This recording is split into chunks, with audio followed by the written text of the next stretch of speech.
Hi guys, welcome back to the Pepetto podcast. I hope you're all well, and I'm sorry this episode was a bit delayed. I had a few technical difficulties. I recorded an episode and it got deleted, and then the platform I used to upload it was down, but we are getting one live today, so I hope you are well. I hope you're having a good weekend so far. I definitely am. I've had the best day. I've kind of done nothing, but I feel so productive. I went to the pub last night. Let's just get straight into it. Went to the pub last night. I was meant to be with my boyfriends, but then, as you'll see by the episode title, we're talking about relationships, fights, communication, all of that kind of juicy stuff today. So I was meant to be at my boyfriend's this weekend, but I wasn't. I came home instead, and I'm home alone for the weekend, which has been so nice. I went to the pub last night to see my friend. She drove me home. We had a bit of a karaoke session. It's become our Friday tradition. My sister wasn't here this week, but just me and my friend, and honestly, it's the best thing ever.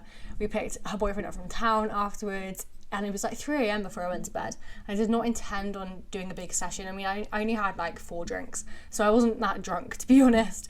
And the funniest thing is that we couldn't find her boyfriend in town, and it turns out he was in the club, which usually he just goes out for a few drinks with his mates. It was 2 a.m. and we were just where is he? Couldn't find him. Eventually we found out that he was in the club, and I went into town, because again, my local pub, I don't really care how I look down there. So I went with my big, the big puffer jackets that go down to almost your feet. I was in one of them with joggers, my Uggs, a jumper, no makeup on, hair quite greasy, quite gross. I was I don't really care. We're outside the club and we're we're gonna have to go in. But then my friend didn't have her ID. And I know her boyfriend pretty well now, but still, it was just a bit awkward. I had to say to the bouncers, do you mind if I just run in to find her boyfriend? They're no, just go in. And it was weird, because at this point I was drunk, and as soon as I entered the club, I was so sober. And I did not realise how big it was. I've only ever been in there drunk. Did not realise how big it was. And I was there in a massive coat. Everyone else was hot and sweaty in a t-shirt and jeans. And I was this is so embarrassing. Everyone was kind of looking at me, but because they were drunk, they weren't really staring in a different place. If you look so out of place and people stare at you because you're wearing something completely different, I don't know. In the gym, I don't know, sometimes when people are just there in joggers and a hoodie and I'm there in, my sports bra and shorts. I don't know, things like that, but I don't really care. But I just felt so awkward. I was I don't know how I'm going to find him. But luckily, as I was walking down some stairs, he was coming up on his own. He was with loads of friends, no idea why he was on his own. So I grab him and he's why are you here? I'm taking you home. So yeah, it was a bit of fun. So I had a very big lie-in this morning. Well, it wasn't. I only had 6 hours sleep, but I got up at 9:30. But I was going to do an all-nighter. I came in and made myself a coffee at 3 a.m. I didn't drink it. I don't know why I did that. And I was I'm so tired, I cannot do an all-nighter. But I've been wanting to do one for so long. I just can't do it, which is a good thing. I can't do it. Anyway, got up, I had that coffee, I warmed it up, that I left on the side. Had a coffee, had kind of a slow get up. I needed a shower just because I was feeling so gross. I had a shower, and then walked down to get my car because I left it at the pub because I was going to walk, but it was dark, it was raining. It was just not the vibe last night to walk. And picked up my car, picked up my friend's boyfriend because he left his car in town, so I took him in as my friend went to work. So it's become a Saturday morning thing as well. I take him in to get his car, and he was feeling not very well. So he was do you want to go get Nando's? It's no, I'm gonna try go to the gym. And I was in the gym. I was only going to be in there for 10 minutes, but I ended up doing quite a good leg workout, and I feel better for it. I've come home and I made some food. It took me so long to make food, and I almost blew up the microwave. I don't know how. Honestly, I can cook, but as soon as I'm doing it on my own, as soon as I do have to cook, it's I can't cook again. Because I've not done it in so long, because I've been back at home and my mum's been cooking. But I forget, I did look after myself for 2 years at uni. I did do it, but I just can't do it at the moment. Don't know why. It's because I don't really have to, but I will start cooking again soon. So hopefully there's more content of that out. But I don't really like sharing food for obvious reasons, but I do kind of want to diversify my content a little bit. But yeah, I had some food, and then I've just been planning this episode because the other one got deleted and I hate having to redo it. So I'm doing a completely different topic today. So, as you can see from the episode title, today I want to kind of delve into relationships, communication, boundaries, all of these things that I kind of mention in a lot of my episodes, but I've not done a big episode about relationships. And it's been dawning on me for a while because I mean, I'm not going to go into so much detail about my relationship, but there's been a few issues recently, and it all comes back to communication and boundaries. So I thought I'd use this because, as I said, I left my boyfriend's house early yesterday. In the middle of the workday, we had a fight, I left, and I had so much work to do. So I had to phone my boss to explain what happened, and it was kind of awkward, but she was fine with it. And there was so much traffic on a Friday afternoon because he lives an hour and a half away. And there was so much traffic, and it literally took me 3 hours to get home, and I got home at like 5:30 in the end, and I was like, I've got work to do, so I had to do that before going out, but it was fine. I mean, I had to do it. It's what I do, it's my job. But yeah, so we had a fight. It'd been building up for a while, and we'd been together for a few days, and we hadn't spoken about all the problems we'd had, that we were speaking about on the phone when we weren't together, and we hadn't spoken about it, and I didn't want to bring it all back up because we spoke about it so much, but it needed to be spoken about, but we didn't do it. And again, it's just all this communication and boundaries that we're having, both of us are having problems. Like the relationship, it's not necessarily one-sided. Like I could say my side happily, but I know he's obviously feeling some feelings as well, which is completely valid, but there's been a few issues. So I thought I'd use this as kind of my journal time as well to figure out what I need, what I want, because I'm having a week apart from him, just because I think, and I will get onto this, taking breaks is healthy, I think. Well, it's not taking a break, but having no communication for a week and just, especially after a fight, having this cooling off period is so important, but we'll get onto this in a bit. So the themes I want to cover kind of in this episode, and you'll be happy that it's more of a structured episode. I mean, I always go off on tangents, but we are following a structure today, which is really good. We've actually planned it.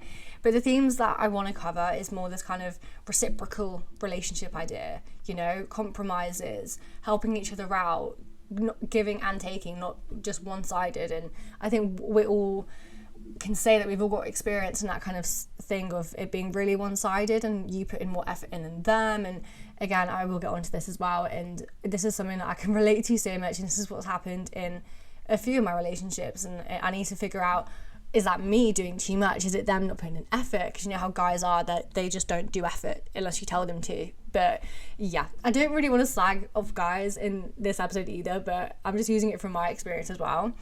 But I obviously want to talk about boundaries and communication, and also, can conflict be healthy? Can it be toxic? Well, obviously it can be toxic. And this idea of self-worth as well, and knowing what you want and what you need. For me, the kind of epitome of a healthy relationship, and I can't really say so much about it because I'm 21. I've had two kind of mature, big relationships in my life. I had a few when I was younger, but that was at school. They didn't really count.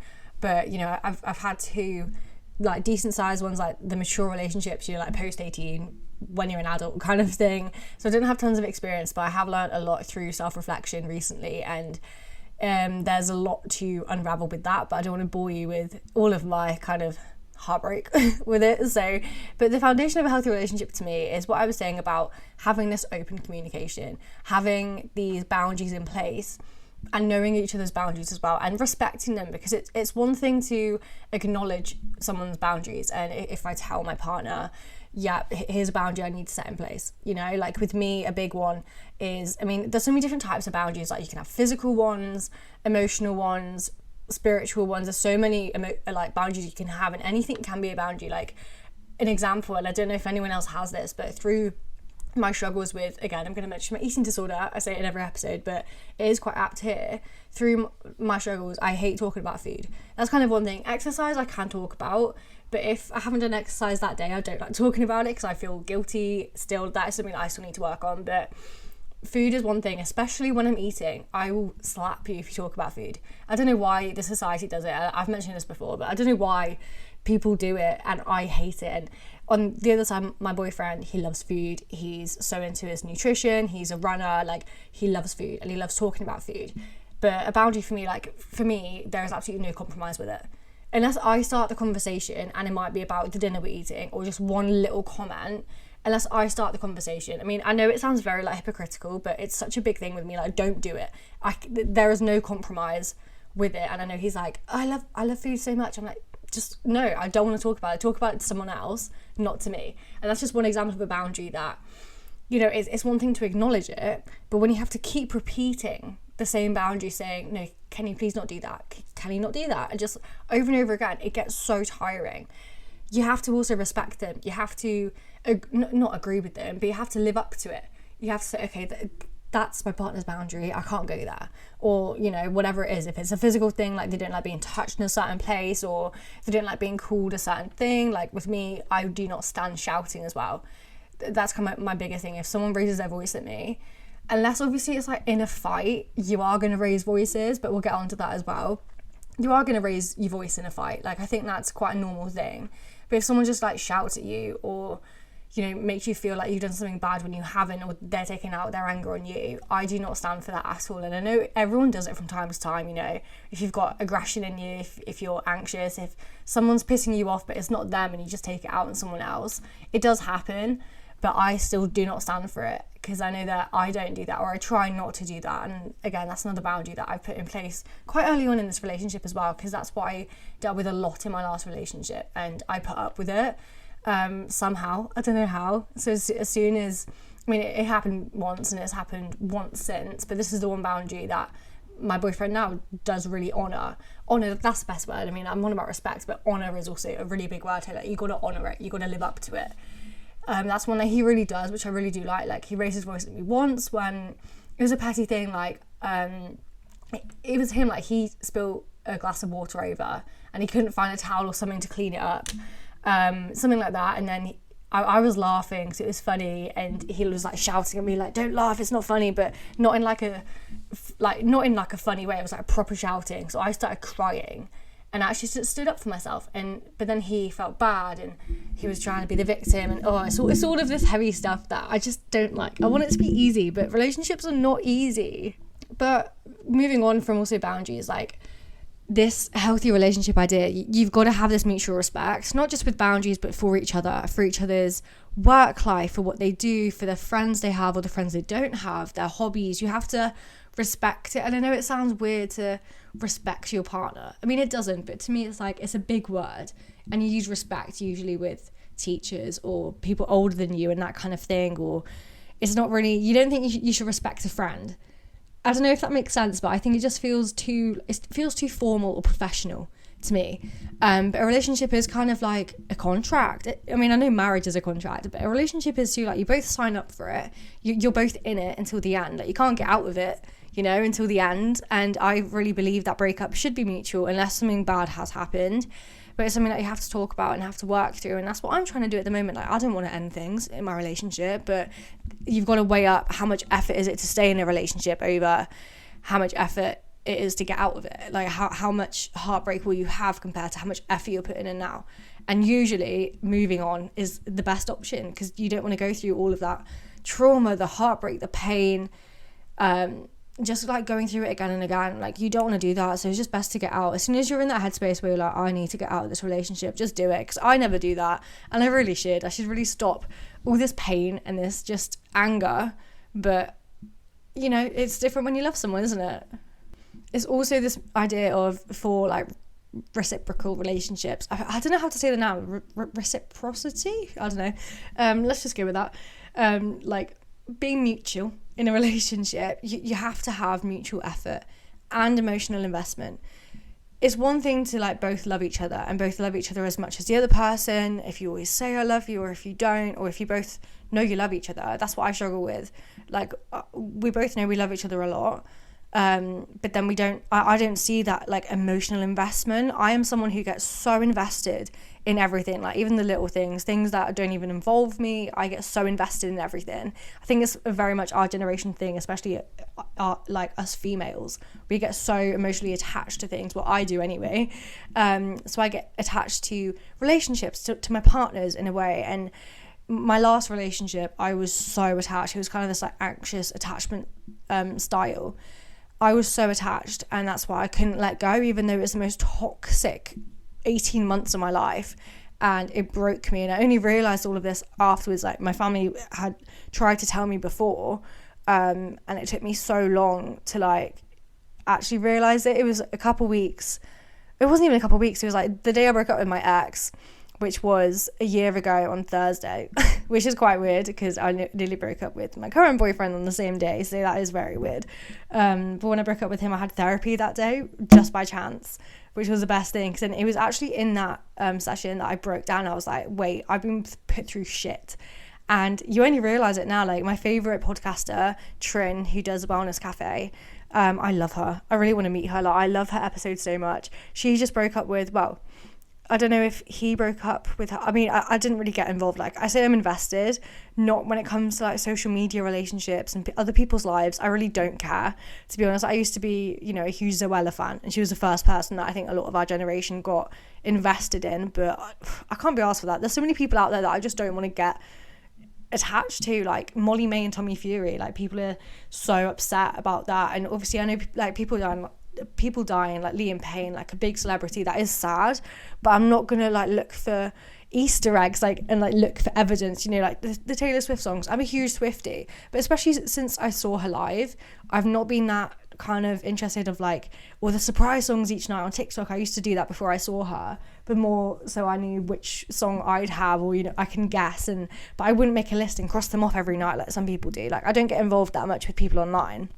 But Trin and her boyfriend broke up, and they were going to get engaged this year, like this big about getting engaged. They had a house together, like they have dogs together, and they just ended. And when I saw her post, I thought she was like like she was joking.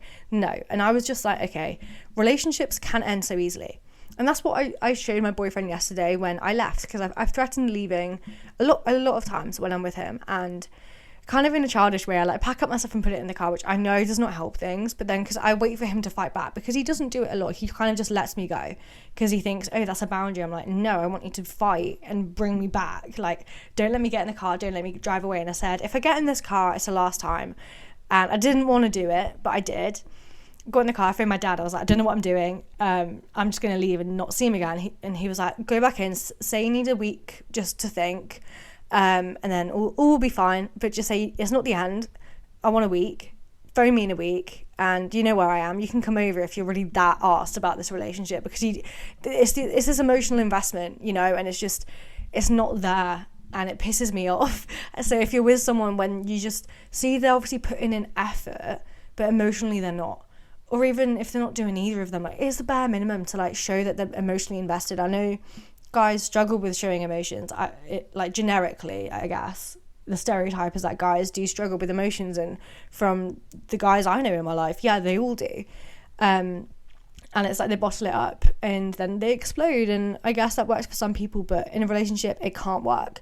And I used to be like that. My ex, like we were both like that. So every time we were together, we would fight and argue, like scream at each other, almost physical. I mean, I think if I stayed with him longer, it would have got very physical. So I'm glad I left when I did.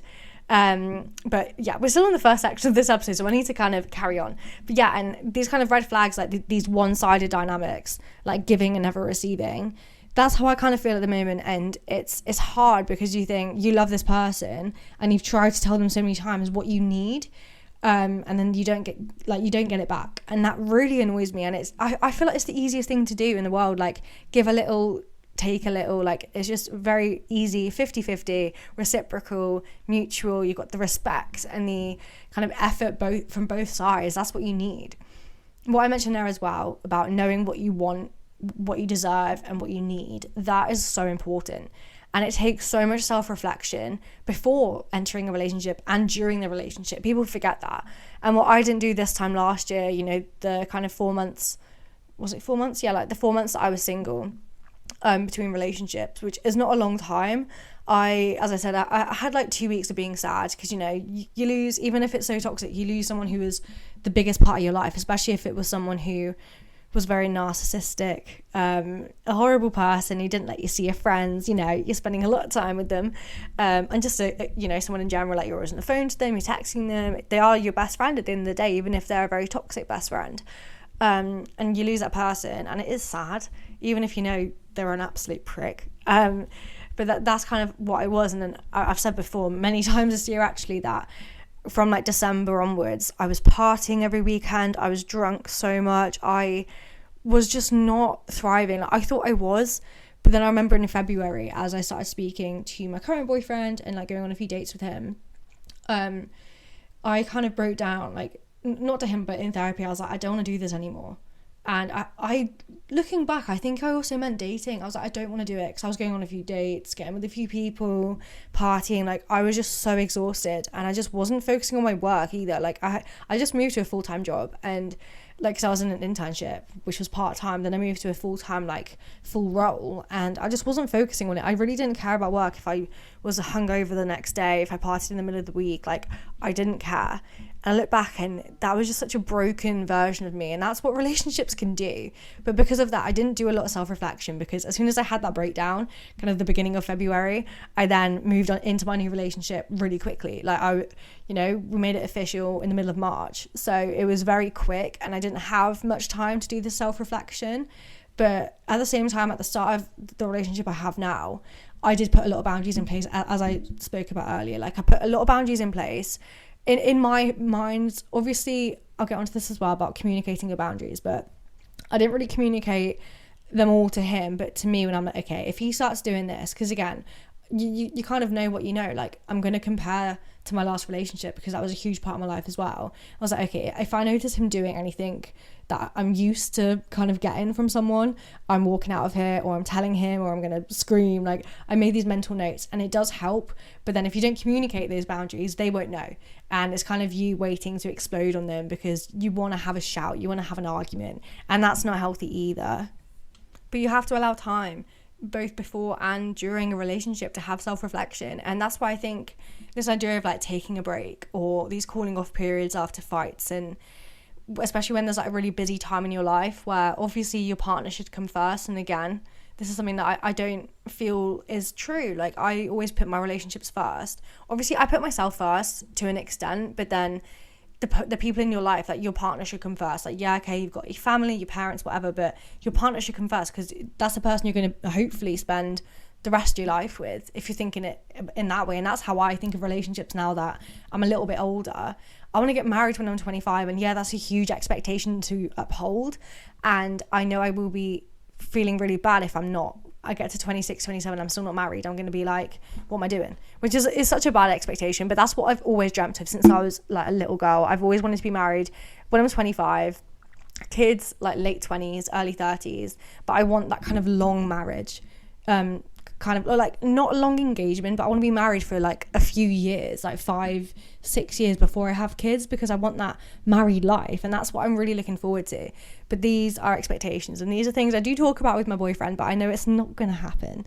But I'm just kind of holding on to this fairy tale, which I don't think is bad. I think it's good to hope, but when it gets quite delusional, like me, it can get really sad when you know it's not going to go that way. But you need to identify your needs in a relationship. If I'm going back to the point I was on about, you need to identify your needs and what you want from that person. And this self-reflection comes in so like massively. You need to do it before. So if you've just got out of a relationship, but like after you've had your weeks of crying and ice cream, and I don't know, if you do pub trips, if you're going to go down the route I did, I do not recommend it. Going out every night, I do not recommend that. But if that's how you deal with it, after you've got past that stage, you know, like however you do to cope with it for the first few weeks, months, whatever, obviously depending on how that relationship ended, but once you've got past that, sit with yourself, and this doesn't have to be like in one go, but spend some time writing down as well. Like, writing it down is really helpful, or just thinking about it, but I would recommend writing it down if you do journaling, or even not, like make a Word document, notes on your phone, pen and paper, whatever you want to do.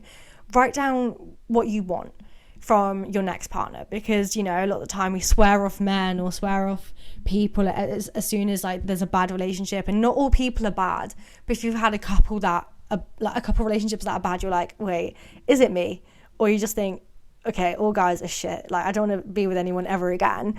But then we always do end up with someone else. So it is helpful just to analyze how that relationship ended, why did it end, and what will you do different next time. And I don't mean just find someone better, but obviously it's never just a one-sided thing. Okay, people can be narcissists, but chances are like you're adding a little bit to that or something. Like, it's never ever a one-sided thing. I think like my last relationship, he was a full-blown narcissist. He was out to hurt me from the start, and even my mum said that, my sister said that, my dad said that. Like, he wasn't a nice guy, but obviously I just fell in love with him, and I thought he was. And from the start, my sister did not like him, and she told me that, and obviously I got really upset with that, because I want my my sister, my best friend, to like who I'm with, obviously, and she did not like him at all. But it's that thing where even in that situation, I still didn't help. Like I didn't put boundaries in place. My communication was bottling up all my feelings and shouting. Like I didn't help in that situation, but obviously it was mainly him. But you need to identify your needs and how then you're going to move forward in your next relationship, and what you're going to do differently and what you need in someone else. The bare minimum of what you need, like the 5 top things you need from a guy. And how a healthy relationship looks to you, because it can be different for other people, but I do think, as I said, it's, you know, the respect, the effort, the emotional investment, the boundaries, and the communication. Those are the top 5 things, and that's what we all need to see in relationships. So I want you to do it now. Get out a pen and paper or whatever and write down your top 3 needs in a relationship. As I said, they can be very different to what I've mentioned, but if we go on a deeper level, I need someone who really understands me. And I'm quite a complex person, but I'm also not. Like, I'm low maintenance, but I'm also high maintenance. I'm quite complex, I think. I'm not saying it in like a quirky way, but like everyone has many layers to them, and I believe I do. So I can be really hard to understand sometimes, and my communication goes up and down. Like my mood goes up and down. I can be really hard to be with. So kind of communicating that to someone else is really important, and that's why I need someone to understand me and get that. And it is really hard to do, but as soon as someone nails it, obviously there's going to be some times where I'm acting completely different because I'm stressed or something, and they will have no idea how to deal with me. That's fine, but I need someone to understand why I close myself off or why I open myself up in some situations. I need someone to understand that about me, and I haven't found that yet. My other thing, as I mentioned, is that I need that reciprocal emotional investment. That's really important for me. I don't care about money or time as such. I need that emotional investment. I want to see that they're doing stuff to help them get better as well, because that's another thing. If you are with someone and they have, obviously everyone has baggage, everyone has problems, issues, things that we probably all need to go to therapy for. Like everyone has this, but when you're seeking help, because you know that obviously if you have issues yourself, I don't say issues, but if you've got some things going on in your life, chances are it will feed into the relationship in some way, whether it's your mood changes or whether certain aspects of what's going on in your life will show up in your relationship. It will affect it. So if you're seeking help for that, like therapy, for example, or, you know, whatever it is that could help, like if you're seeking therapy or like, medication, whatever it is, it's really annoying when the other person isn't.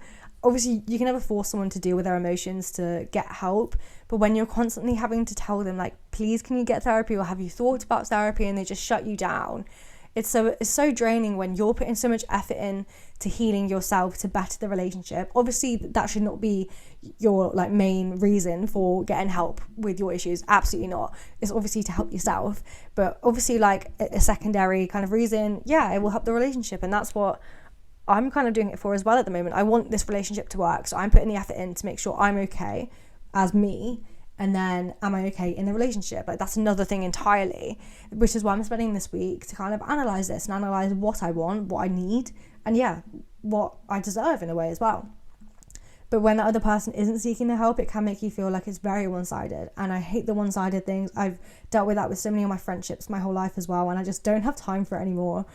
Like, it's just funny. Like, I really don't have time for it. I don't take shit from anyone. Like, I wrote a blog post about what does it mean to mature the other day, and a huge one for me about maturing is that you suddenly realise you don't have to take shit from anyone. Even at work, even like in other places, you honestly don't need to take the shit from people. You can say, just fuck off. And if people don't understand that, then, you know, you're a bigger person than them. Just be like, oh, piss off. Especially your friends, if you can say that to them and they don't get upset, that's great. But if you say stuff like that and they get upset, it's just so annoying. But anyway, let's get back on track. I can't think of a third thing that I need in a relationship right now, but I will come back to it. But let's get on to kind of communication styles and this sense of boundaries. There's so many different types of communication, like between people. You know, you've got this kind of assertive communication that I talk about a lot, and then other people have passive communication, aggressive, passive aggressive. Like, there's so many different ways people do communicate to other people. People use a lot of sarcasm, especially when they're emotional or like hurt and they don't want to show their emotions, so they use a lot of sarcasm. Like my ex did that quite a lot as well. But then you do learn to pick it up, and this is why it's important. You need to learn how each other talk, how each other kind of bring up things when you know that they want to bring up things, instead of like shutting them down and cutting them off and saying, you know, spit it out, and those kind of things that don't help. You need to learn these kind of cues, I guess, into how someone's feeling. And sometimes it's rare when another person opens up. Like my boyfriend doesn't open up a lot, and it is really rare when he does, so I try not to push him, but sometimes I just want to get it out of him, because obviously it helps the other person. If someone finally opens up to their partner after so long, it helps the relationship so much, and it helps the other person really understand them. And that's why talking to your partner when you're feeling stressed or when there's something else going on, not to do with them, or whether it is to do with them, and you know, you need to voice it, and it might take you a bit longer. Like it used to take me so long to voice why I was upset, and I just get moody and angry, and my boyfriend now he'd hate that, whereas now I do kind of calm myself down and think, okay, what's going on, and then I tell him straight away, especially if it is to do with him, because if he carries on doing it or something, I'm going to get more pissed off. So that's really important there as well, to like know when's the right time to open up as well, I feel like, because sometimes the worst thing though is when both of you have had a shit day and you have had like such a bad day or a bad week, and you just want to kind of like rant to your partner or tell them or cry to them, but then they've had a shit day as well, and then they get to you first, and you just feel so bad for then saying, I've had a shit day too, I want to moan. Like it's the same with friends. I hate that sometimes when you're like, we both had a shit day, we're just going to compete now with it, which it's not a bad thing either, as long as you both know you're not doing it for a competition. But that can be really hard as well. But my point here is that you have to communicate when, you know, there's other things going on, like a very stressful week at work is coming up. So sometimes you can kind of plan in advance for it and say, like, especially with us girls being on our periods, you know, like we have to plan for these things sometimes, but the guy should also know if it's the middle of the month, okay, she's on a period, or it's the week before a period and she's going to be moody. Like guys should also understand that as well. And I'm not saying emotions are always connected to that, and having a period is an excuse to being moody. I'm not at all, but I also am. It is true.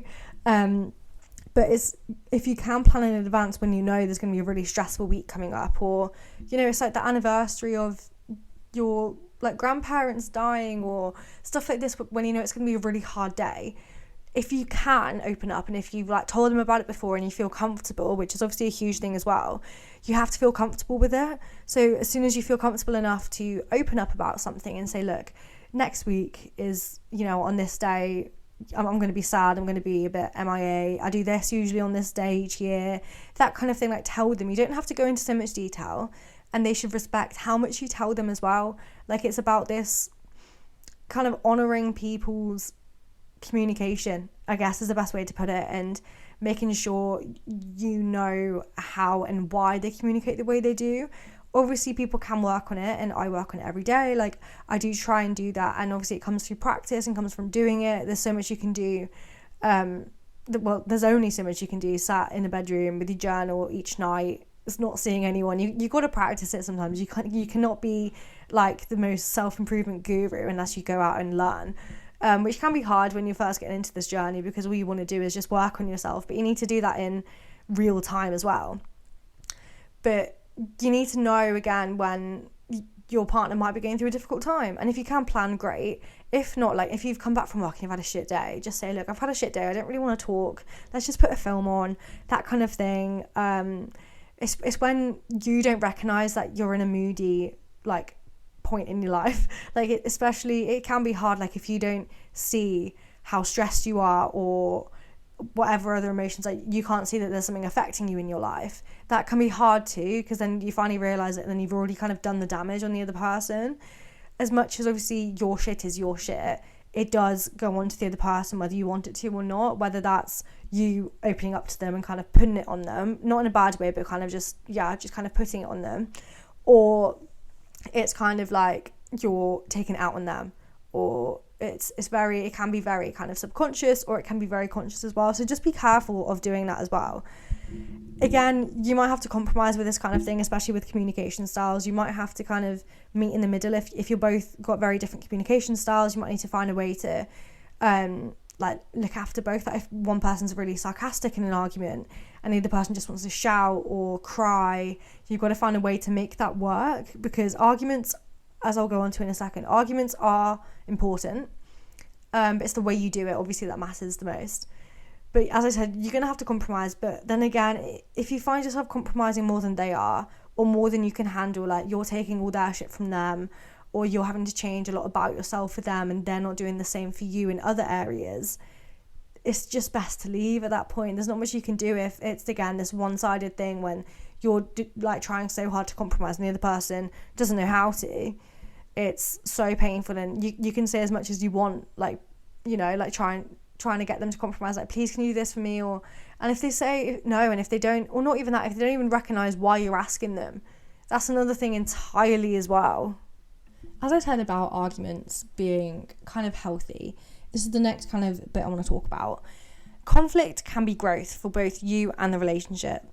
And this kind of myth of never fighting is a myth, because everyone fights in relationships. Obviously there can be relationships where you're fighting all the time, which is not healthy, and there's not much you can do to solve that if you're fighting every time you're together, like my ex and even my boyfriend now. We're fighting so much at the moment because we just don't see each other's boundaries and we don't communicate well to each other. And it's not just me, it's not just him, like it's both of us finding it really difficult to communicate, and we both need to work on that, which is again why we're having this time apart. It wasn't mutual, that decision, but I needed to put that boundary in place, and I said, look, I need to leave. I don't feel comfortable being here. I want some time away. Please don't text me. Please don't phone me. He broke that boundary as soon as I got in the car. He phoned me literally like 10 minutes into my journey. And I was really pissed off because I saw the time on the ETA of my sat nav go up and up, and I was already in a bad mood. And I said to him, do not phone me until a week, or come over, because I wanted him to come over in the week because my town has like the local Christmas market on, like just for a few days, and I wanted him to come over, and he was like, I'm not quite sure about that. Like, you're coming over to my house anyway for work. I'm like, no, that's not the point. I want you to make effort to come and see me, but he doesn't do that. Anyway, this kind of, the myth of never fighting is just stupid, because you have to fight sometimes to get somewhere, like to prove a point. Like if you're really wound up about something, don't let it slide. I know no one likes conflict. I mean, some like sociopaths do, but in general, no one likes conflicts, like, especially in a relationship. You want it to be easy, you want it to be calm, but it can't be like that all the time. You have to go through the hard bits to get to the good bits as well, and it will go up and down. Like no relationship is easy. Like if anyone ever says top 10 things to make relationships easy and healthy and easy are very different words. You can make it healthy with it being a hard relationship as well, but it's just about if you two are compatible, and that's something that's really hard to think about as well, but it's worth thinking about it. But this kind of healthy versus unhealthy conflict, there's signs of toxic, like the signs of toxic arguments can be if you're name calling, if you're like picking on each other for no reason, like bringing up things that are not relevant, and this idea of like stonewalling each other as well. Like there's so many things that can go wrong, especially gaslighting. If, oh my God, if that's a part of it, get out of that relationship. To be fair, some people, like I don't know, I think I've done it a few times where I've been gaslighting someone else and I've not realised it. I think I've actually gaslit myself there. I don't think I have, but if anyone's gaslighting you in any area of your life, not just relationships, please get out of there right away, because it's not nice and you don't really realise it at the time, but when you look back you think, wow, I did not make a decision for myself, I was always blamed, all these things. Gaslighting is horrible, but that's a huge sign of a toxic argument. And if you're doing it all the time and you're just bringing up petty things all the time, like both of you, like it's not always just one-sided with like toxicity in a relationship, it's both of you usually contributing to that. The healthy conflict techniques, as I said, like having a fight is good as long as it's kind of solution focused. And I know it sounds like it's a lot of work, right? And in an argument you don't want to be like, right, no, okay, we need to bring it back, we need to have a solution to this. But no, every fight should have a solution. It should have kind of a conclusion to it. And that's what, again, I've been struggling in my relationship recently. There's no conclusion, like there's conclusions, like we stop fighting, but then there's no kind of aftermath, there's no solution to it, there's no action put in place. And it can be really annoying to kind of put a POA, like you do at work, or, you know, give each other deliverables and KPIs to do. Like if that works for you, it works for you. Like I've tried to do that with my boyfriend just because I'm in the work mode, and it has actually helped us. Like I've literally written down what both of us want from each other, and that's quite useful too. If you want to do it that way, it can work. But this idea of bringing it back to a solution, or, you know, at least have a fight, but bring it back. Like, as I said, we had a fight yesterday, but there wasn't a solution, but I just said, right, I need to have a break. That's fine too, but if that's all the time, if like one person's always leaving or running away, that's not healthy. But if you're doing it from time to time, like, I've never done this before, it feels weird, like not texting him or anything, but it can kind of, it can be healthy, like as I said, from time to time. If you're doing it a lot, it's not healthy at all. It's just one person just hates conflict and will never want to do it. But for the most part, try and find a solution to it, and it can be a big thing, a small thing, you know, like just little things that can help like sort out that issue that you're having. And always tell each other the issues you're having. Like if you think it's a really small thing, tell the other person, because you know the small thing could become a big thing with them keep on doing this. Like if they keep calling you something that you don't like, or they keep saying something that you don't like, bring it up, and not in a nasty way. It might turn into an argument if they don't understand it, but that's a them problem, that's not a you problem, trust me.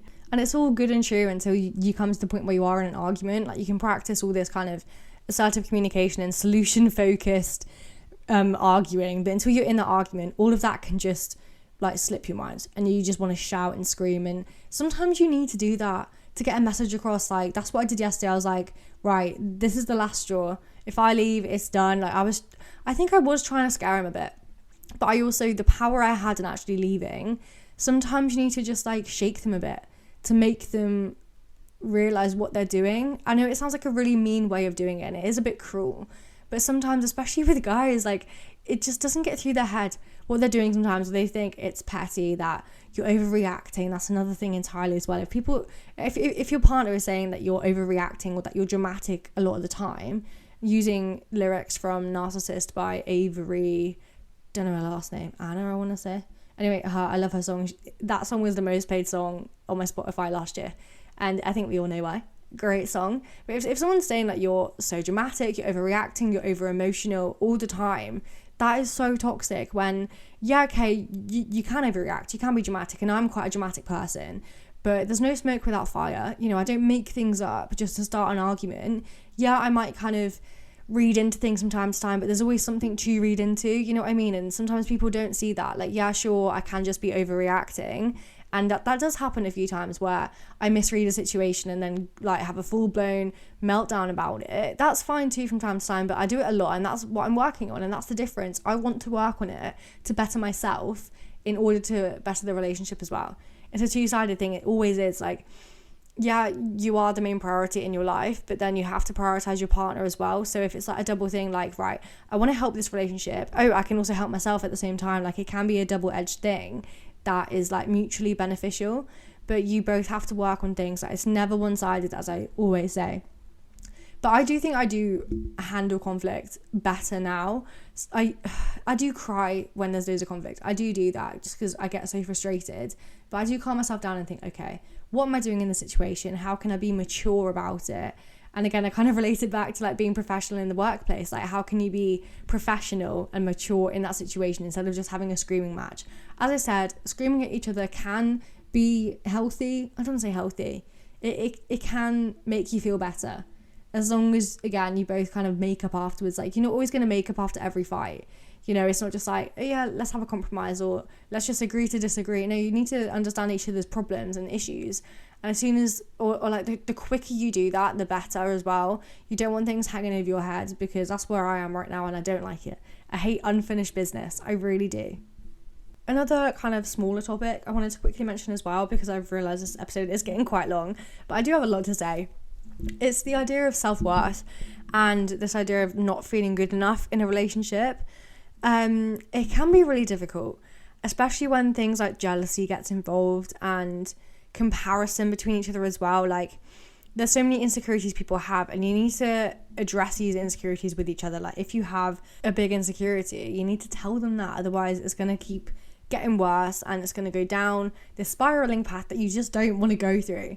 So discuss these kind of insecurities you have. Like, jealousy is a big one, whether that's with, like, you know, if I feel like a lot of guys have it when the girlfriend goes out with their friends, like clubbing, and there's other guys there, or they have a friend that's a guy, or, you know, your boyfriend has friends that are girls. Like, I hate that my boyfriend has friends that are girls, because I know how girls' minds work and vice versa. But, you know, nothing's gonna happen. You know, like, my boyfriend is not that kind of person, but sometimes you can have this kind of jealous or kind of vengeant feeling about it, which again is fine, but you need to explain that to the other person and just explain it to yourself as well, because you feel like, wait, am I the jealous type? And it's fine if you are. I really am. But then if the jealousy goes into you know, you're jealous of your partner's job, or you're jealous that they have more friends than you, or vice versa, like, it can get draining. And if you're trying to constantly one up each other and battle with, my job is better than yours, I'm getting paid more, I've got better friends, I see my friends more than you do, I've got a better social life, I have so many hobbies, all you do is sit at home. I've had this conversation with my boyfriend and I didn't like it, because my friendship circle is very small, his is very big.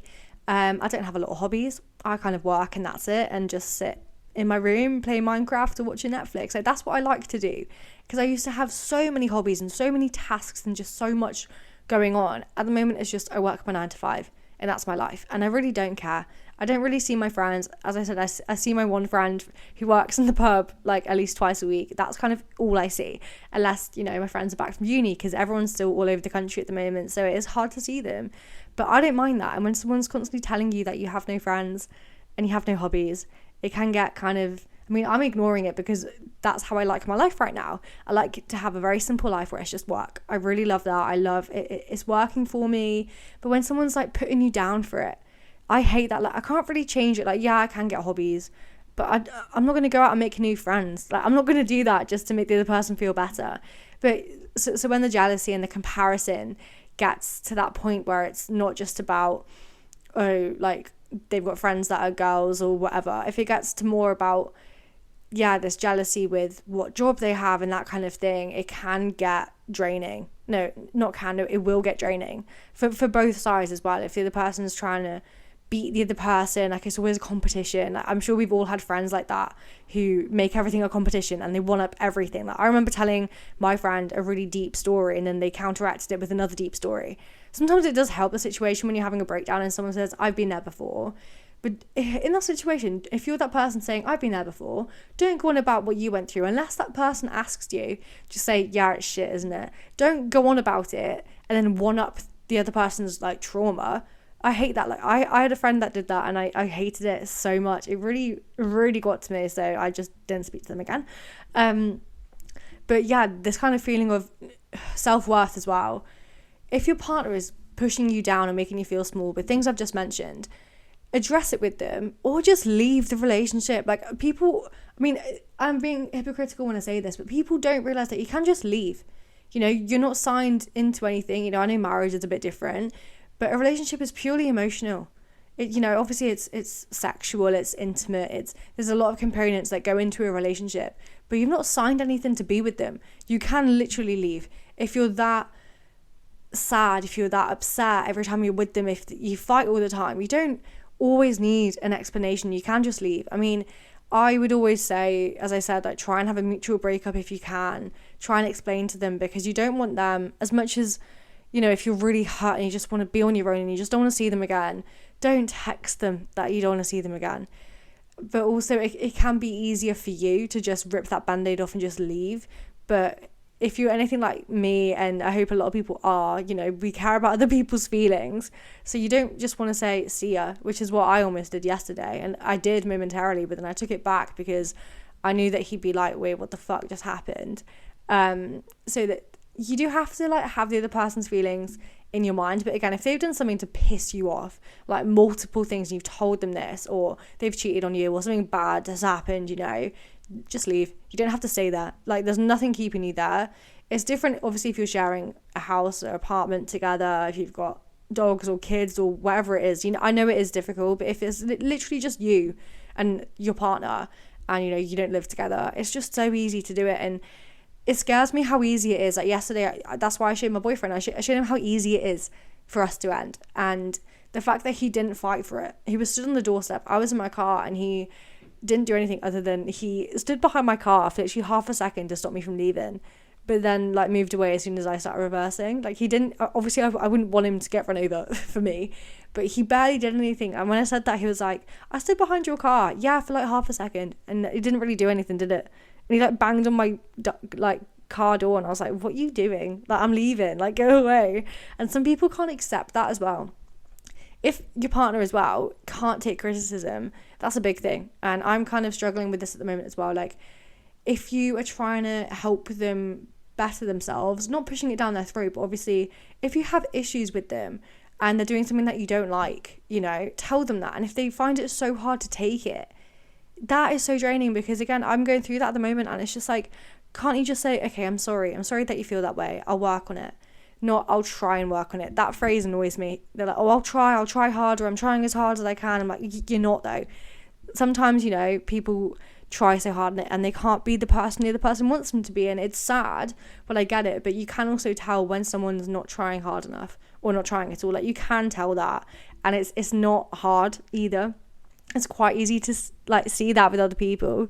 But I do want to remind you of your worth and the importance of staying true to yourself. Like, compromise is a big thing in relationships, but if you feel like you're doing it too much, stop, because then that takes your worth away. It takes your kind of who you are, and you need to be so authentic in a relationship. Like, if you're pretending to be someone else for your loved one, stop it. Like, what is it going to gain you? Like, yeah, you love them so much that you want to be someone else and someone that they're going to like. But then as soon as you do one day, like, switch and go back to your actual self, they're going to be really confused, and so are you. Or you're going to lose yourself completely in the relationship, and that is so easy to do. And that's why you have to set up these boundaries and communicate, as I've been saying for this whole 50-minute episode. It's a long one today, guys. But you need to remember your worth, and remember that you do come first. I've said that you do have to obviously prioritize your relationship too, but you come first. If something's not serving you anymore, just leave. It is easy to do so. Just get out of the situation.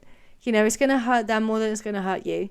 And be okay with that. You know, if you can't explain it to them yet, say that you will once you understand it. Like, you'll give them a text when you understand it, and you can apologise for leaving, but never apologise for putting yourself first either.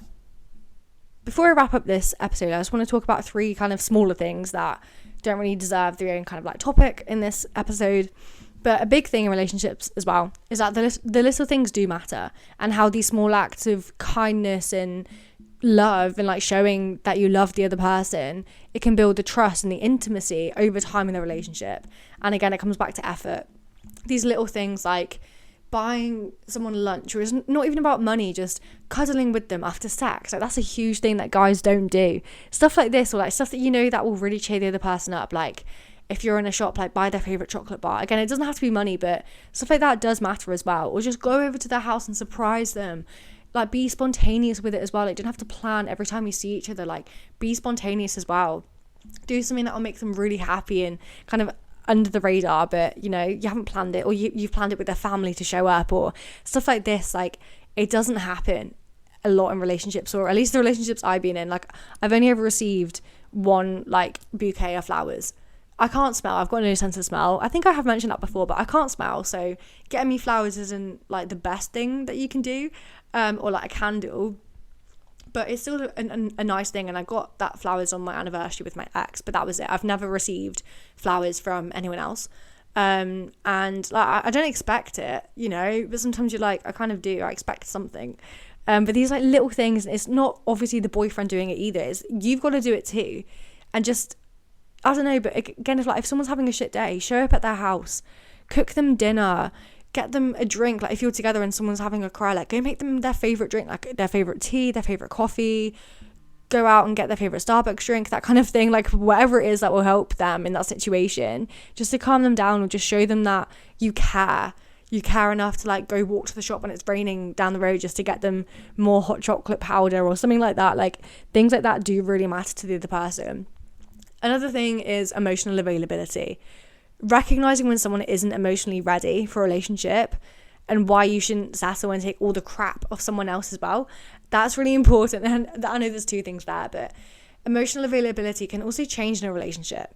You know, someone could be going through stuff and completely close himself off, and it's about recognizing, like, in yourself when you do that, and when you think, okay, wait, I shouldn't actually be in this relationship right now. I've got a lot of shit to deal with. And recognizing when that other person is going through that. A lot of people don't have that emotional awareness, and a lot of guys say, I think I'm more emotionally aware than most guys, when they're really not. As soon as you hear someone say that, they are talking absolute bullshit. And that's one piece of advice I will give you. But the other thing I said about don't settle and take crap from someone else, as I said, that you have to help people through things in relationships. Like, you're there to support the other person. You're there to help them through things when it's hard. And that's another thing of a healthy relationship. Like, when you know the other person can support you. I don't feel like that at the moment. And I know my boyfriend doesn't feel like that either. And I just think we both have a lot of stuff to go like through on our own. And I don't want to do it on my own. Like, I think we both want to do it together. But it's about both, as I said, like both of you doing it at the same time. Like, both of you getting help. Because it will help both of you so much in the long term. Like, in that moment, it might feel so scary to do. But you really do have to do it to, like, get to that next stage. Like, get over this barrier of arguing all the time or picking on each other all the time. Like, get over that. It might take getting some external help in the relationship. Like, both going to therapy or just kind of being on your own for a bit. I think that can help. But if the other person is putting all their problems on you and you feel like you can't do the same to them, or obviously you don't want to do that to them, but if you're taking all their crap from them, don't settle for that. You're not a therapist. And even if you are, you're not their therapist. Like, you are not trained for that. And obviously I know there are aspects where, yeah, you do have to support your partner. But at the end of the day, it's not your responsibility for them dealing with their shit. Like, they have to deal with it. And if you can help them, great. But when you've been trying to help them and they just keep pushing you down, it's not going to help either one of you. And it's just going to make you burnt out in the relationship. So that's a huge one as well. And finally, to end this episode, nearly an hour, friendship in relationships is so important. And maintaining this friendship with your partner, instead of focusing on the intimacy part of it and sex and making each other happy in that way, when you focus on the kind of friendship and the foundation of the relationship, that can be the secret to long-term success. And a lot of people do find that hard. Like, I've always said that obviously your partner is your best friend. That's the person, as I said earlier, that's the person that you spend most of your time with, you want to spend your time with. And if you find it a chore to see them and like, you're like, oh, I've got to go see my boyfriend today. If you feel like you're saying that, analyze, okay, do you actually want to be in that relationship? If it feels like a chore to go see them or to spend time with them, it should not feel like a chore. You should want to do it. You should jump at the idea of going. And both of you should do that. If it's one person going to see each other, like the other person all the time, especially if it's like a bit more long distance, like my relationship, if it's just one-sided with that, get out. Again, going back to the one-sided thing, get out. If it's one-sided, one way or the other, just leave. Honestly, it can be so draining and you will be burnt out by it. Like, I have got to this point now where I am. And yeah, the idea of taking breaks as well is so important. Like, I think this week's going to be good just so I can focus on myself, he can focus on him, really understand what we want. That's really important. And do it with no contact. Like, don't say, okay, we're not going to see each other for a week and then phone and text each other every day. Have it with no contact. Like, mute each other on WhatsApp or whatever you've got each other on. Mute each other and yeah, just spend that time just with yourself or seeing your friends or like focusing on work and that kind of thing. Focus on what you want. And I think this episode has helped me. I don't know if it's helped you kind of understand what is a healthy relationship and what you need and how to recognize what you need from the other person. Write it down. Like, as soon as you have an idea of what you need, write it down and communicate it as well. Like, as soon as you have a clear picture, not just every like drab you think of, when you have a clear picture of what a relationship to you looks like and how you want that other person to be, that's when, you know, you can tell them and then you can work through it together. But on that note, I'm going to leave you to it.